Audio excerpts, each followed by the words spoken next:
नमस्कार, मी श्वेता अंकले. तरुण भारतच्या न्यूज बुलेटिन मध्ये आपल्या सर्वांचे स्वागत. आता पाहूया ठळक घडामोडी.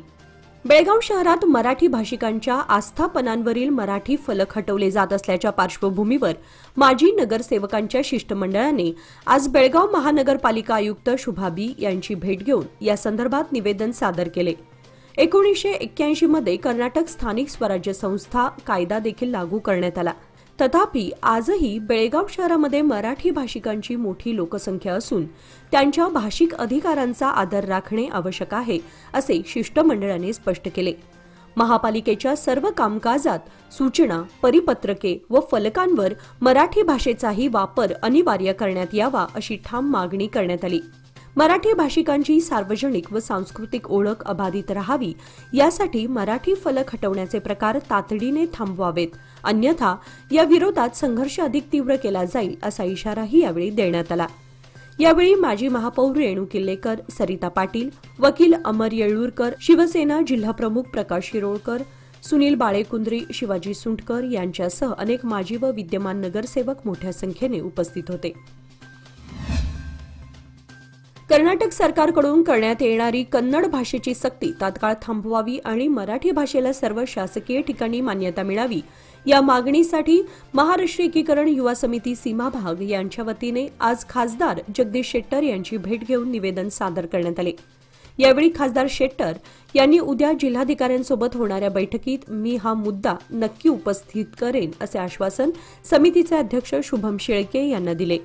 पत्रकारांशी बोलताना शेळके यांनी इशारा दिला की कन्नड सक्ती थांबवली नाही तर आम्ही उग्र आंदोलन छेडू.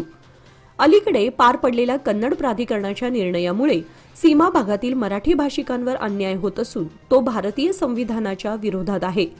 सरकारने याकडे तात्काळ लक्ष दिले नाही तर दोन्ही राज्यांमध्ये त्याचे पडसाद उमटतील, असा इशाराही समितीने दिला. यावेळी कार्याध्यक्ष धनंजय पाटील, सरचिटणीस मनोहर हुंद्रे, खजिनदार व नगरसेवक शिवाजी मंडोळकर, अशोक घागवे, महादेव पाटील, शिवाजी हवळणाचे, नारायण मुचंडीकर, चंद्रकांत पाटील आदींसह अनेक पदाधिकारी उपस्थित होते.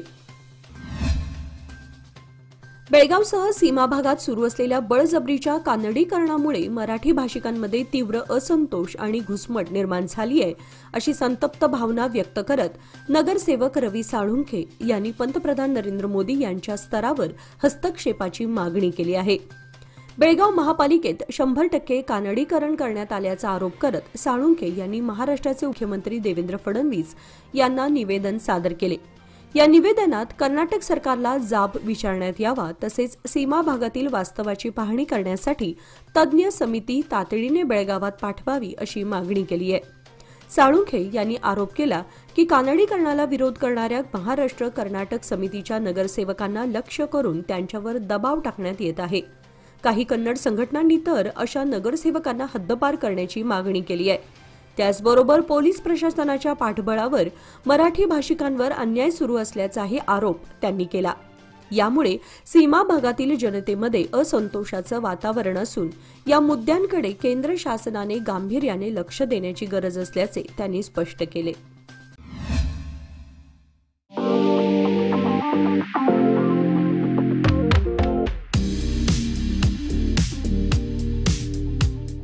श्रावण मासानिमित्त डीके हेरेकर ज्वेलर्स सादर करीत आहेत अनोखी आणि अविस्मरणीय अशी खास ऑफर. 10,000 किमतीचे चांदीचे दागिने खरेदी करा आणि मिळवा विनामूल्य 0.100 मिलीग्रॅम सोन्याचे नाणे अगदी मोफत. नियम व अटी लागू. या सुवर्णसंधीचा लाभ घेण्यासाठी आजच संपर्क साधा. पत्ता डीके हेरेकर ज्वेलर्स, श्री विठ्ठल भवन, संयुक्त महाराष्ट्र चौकाजवळ, खडे बाजार बेळगाव, तसेच तेली पाटील गल्ली, शहापूर बेळगाव.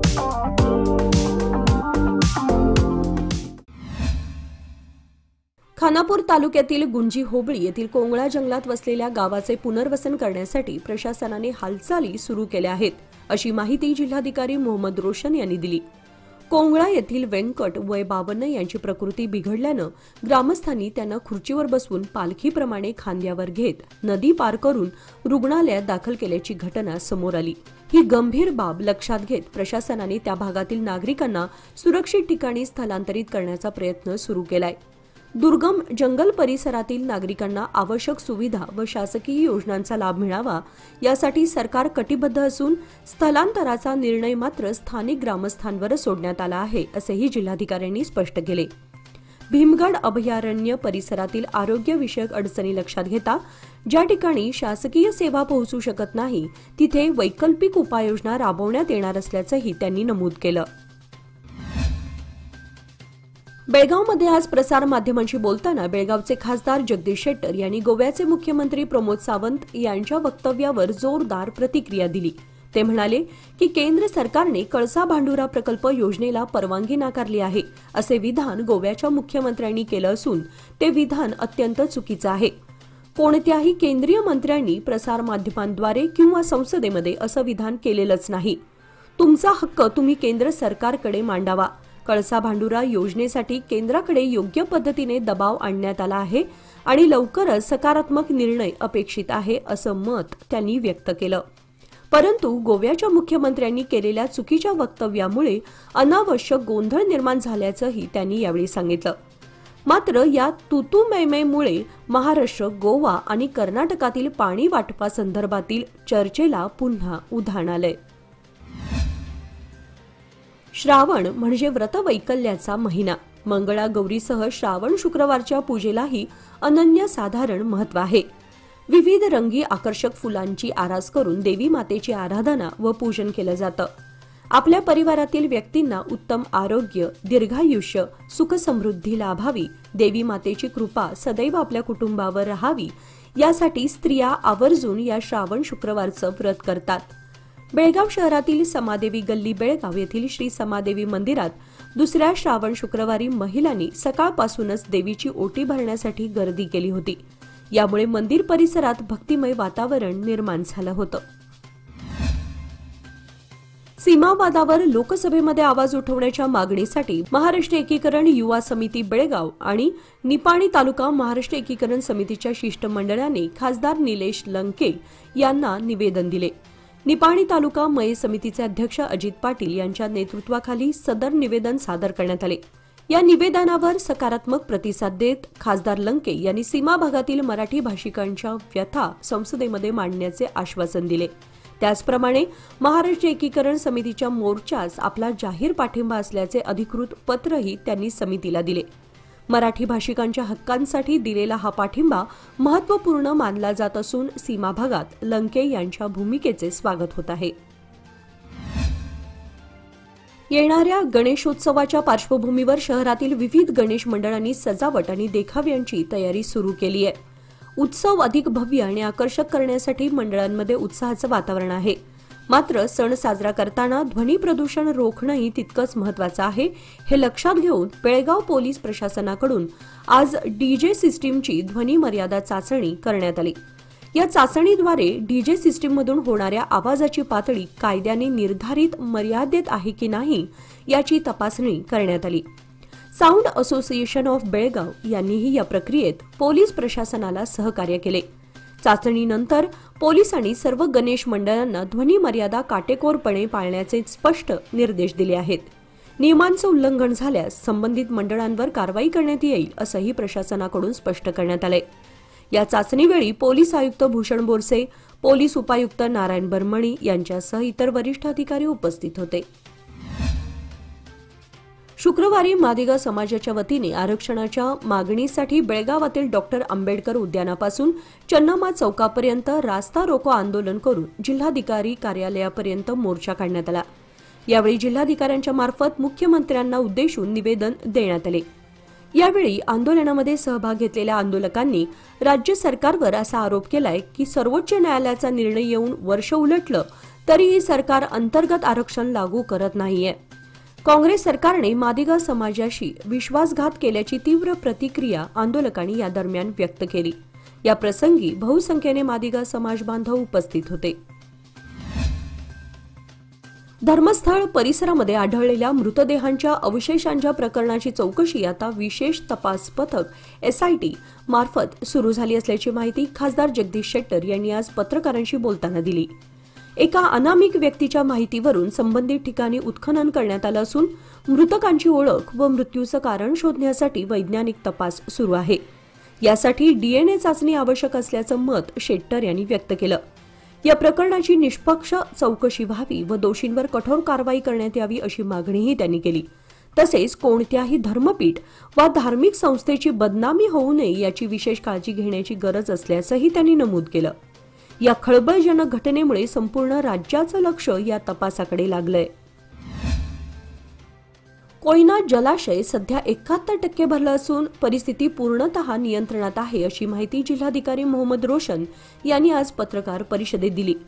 कोल्हापूर प्रशासनाशी सातत्याने संपर्क साधला जात असून परिस्थितीवर बारकाईने लक्ष ठेवण्यात येत आहे. कल्लोळ बॅरेजमध्ये सध्या 1,74,888 क्युसेक पाणी वाहत असून हे पाणी 2,00,000 क्युसेकवर गेल्यास नागरिकांना सतर्कतेचा इशारा देण्यात येईल असंही त्यांनी स्पष्ट केलं. अलमट्टी धरण सध्या 77% भरलं असून त्यावरही सतत लक्ष ठेवण्यात येत आहे. सध्याचा पाऊस समाधानकारक असून अतिवृष्टी झालेली नाही, त्यामुळे घाबरण्याचं कोणतंही कारण नाही असे जिल्हाधिकारी रोशन यांनी सांगितलंय. मलप्रभा व घटप्रभा नद्या भरून वाहत असल्या तरी त्याचा सध्या नागरिकांना कोणताही धोका नाही अशी माहितीही त्यांनी यावेळी दिली. या मान्सून मध्ये मिळवा सुरक्षित साथ, कमी कालावधीत उत्तम व्याज. सादर आहे लोक मान्सून ठेव योजना. मिळवा 500 दिवसांच्या ठेवीवर 10.25% व्याज. ज्येष्ठ नागरिकांसाठी 0.50% अधिक व्याज. अधिक माहितीसाठी आमच्या नजीकच्या शाखेला भेट द्या किंवा कॉल करा 1800-212-4050. लोकमान्य, प्रत्येक पावलावर तुमच्या सोबत. योजना फक्त सभासदांकरिता. नियम व अटी लागू. डिजिटल युगामुळे पत्रकारिता सुलभ झाली असली तरी पत्रकारांवरील जबाबदारी मोठ्या प्रमाणात वाढली आहे असे प्रतिपादन कोल्हापूर जिल्हा विभागीय माहिती कार्यालयाचे उपसंचालक प्रवीण टाके यांनी केले. ते जिल्हा मराठी पत्रकार संघाच्या 48व्या वर्धापन दिन कार्यक्रमात बोलत होते. हा कार्यक्रम शुक्रवार रविवार पेठेतील पत्रकार संघाच्या कार्यालयात आयोजित करण्यात आला होता. यावेळी पुणे मराठी पत्रकार संघाचे अध्यक्ष समीर देशपांडे आणि उपसंपादक रणजित पवार प्रमुख अतिथी म्हणून उपस्थित होते. टाके पुढे म्हणाले की सीमा भागातील पत्रकार तळमळीने काम करत आहेत. त्यांच्या मागण्यांबाबत शासन सकारात्मक आहे आणि मी स्वतः त्या मागण्यांचा पाठपुरावा करेन. समीर देशपांडे यांनीही सीमा भागातील पत्रकारितेची आव्हानात्मक स्थिती मांडत मराठी पत्रकारांनी सीमाप्रश्नी महाराष्ट्रातील जनतेचा आवाज बुलंद केल्याचं सांगितलं. कार्यक्रमामध्ये पत्रकारांसाठी शासनाने जाहीर केलेल्या विविध योजनांची माहिती रणजित पवार यांनी दिली. निपाणी चिकोडी मार्गावर दाईंगडे मळ्याजवळ शुक्रवारी दुपारी सुमारे 3 वाजता झालेल्या भीषण अपघातात दुचाकीस्वार सुभाष अण्णाप्पा खोत वय 37 राहणार नाईंगलज यांचा जागीच मृत्यू झाला, तर अनिता पन्नासे वय 28 राहणार गिरगाव तालुका चिकोडी या महिला गंभीर जखमी झाल्या आहेत. मिळालेल्या माहितीनुसार दोघे दुचाकीवरून निपाणीच्या दिशेने जात असताना ट्रक व दुचाकी यांच्यात जोरदार धडक झाली. धडकेनंतर सुभाष खोत यांचा जागीच मृत्यू झाला. गंभीर जखमी झालेल्या अनिता पन्नासे यांना तातडीने निपाणी येथील महात्मा गांधी रुग्णालयात दाखल करण्यात आलं असून त्यांची प्रकृती चिंताजनक आहे. घटनेची माहिती मिळताच सीपीआय बीएस तळवार, सहाय्यक उपनिरीक्षक कुंभार तसेच खडकलाट पोलिसांनी घटनास्थळी धाव घेतली व पाहणी केली. अपघातानंतर ट्रक चालक घटनास्थळावरून फरार झाला असून पोलीस त्याचा शोध घेत आहेत.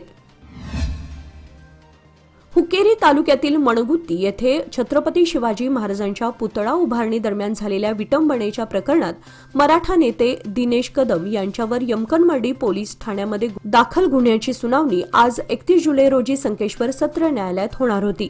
मात्र ही सुनावणी पुढे ढकलून आता 12 ऑगस्ट रोजी घेण्यात येणार असल्याचे न्यायालयाकडून स्पष्ट करण्यात आले आहे. आजच्या सुनावणीस दिनेश कदम तसेच सीमाभाग युवा समितीचे अध्यक्ष शुभम शेळके न्यायालयात उपस्थित होते. त्यांच्या वतीने ज्येष्ठ विधिज्ञ महेश बिर्जे आणि अॅडव्होकेट रिश्मन रिकी यांनी बाजू मांडली. छत्रपती शिवाजी महाराजांचा पुतळा उभारण्याच्या मागणीसाठी शिवप्रेमींनी आवाज उठवला होता. त्यावेळी निर्माण झालेल्या तणावपूर्ण परिस्थितीत पोलिसांनी आंदोलकांना चौथऱ्याजवळ जाण्यापासून रोखलं होतं आणि त्यातूनच वाद निर्माण झाला. या प्रकरणामुळे परिसरात तणावाचं वातावरण असून पुढील सुनावणीकडे नागरिकांचं आणि शिवभक्तांचं लक्ष लागलंय. बेळगाव जिल्ह्यातील काही शाळांमध्ये पाणी टंचाईचा प्रश्न गंभीर असून काही शाळा धोकादायक इमारतीत सुरू आहेत. या पार्श्वभूमीवर जिल्हाधिकारी मोहम्मद रोशन यांनी अशा शाळांबाबत तात्काळ उपाययोजना करण्याचे आदेश दिले आहेत. जिल्हा परिषद मुख्य कार्यकारी अधिकारी राहुल शिंदे यांना निर्देश देताना जिल्हाधिकारी म्हणाले की धोकादायक स्थितीत असलेल्या शाळांची दुरुस्ती तातडीने सुरू करावी. पूर स्थितीमुळे धोक्यात आलेल्या शाळा तात्काळ बंद करून विद्यार्थ्यांना सुरक्षित ठिकाणी शिक्षण दिलं जावं. या संदर्भातील माहिती जिल्हाधिकारी मोहम्मद रोशन यांनी आज जिल्हाधिकारी कार्यालयात आयोजित पत्रकार परिषदेत दिली. जिल्ह्यातील विद्यार्थ्यांचे आरोग्य व सुरक्षेला प्राधान्य देत प्रशासनाने त्वरित पावले उचलण्याचे संकेत दिले आहेत. अखिल कर्नाटक चर्मकार महासभेचे अध्यक्ष भीमराव पवार यांनी राज्य सरकारकडे समगार, मच्छीगार, ढोर आणि इतर पारंपरिक चर्मोद्योगाशी संबंधित उपजातींना स्वतंत्र अंतर्गत आरक्षण द्यावं अशी ठाम मागणी केली आहे. शुक्रवारी बेळगावमध्ये आयोजित पत्रकार परिषदेत बोलताना पवार म्हणाले की न्यायमूर्ती नाग मोहनदास आयोगाचा अहवाल सरकारकडे सादर झाला असून 2024 मध्ये न्यायालयानेही या विषयावर स्पष्ट निर्णय दिलाय. जाती गणना पूर्ण झाली असून आकडेवारी सरकारकडे उपलब्ध आहे. त्यामुळे आता निर्णय घेण्यास कोणतीही अडचण राहिलेली नाही.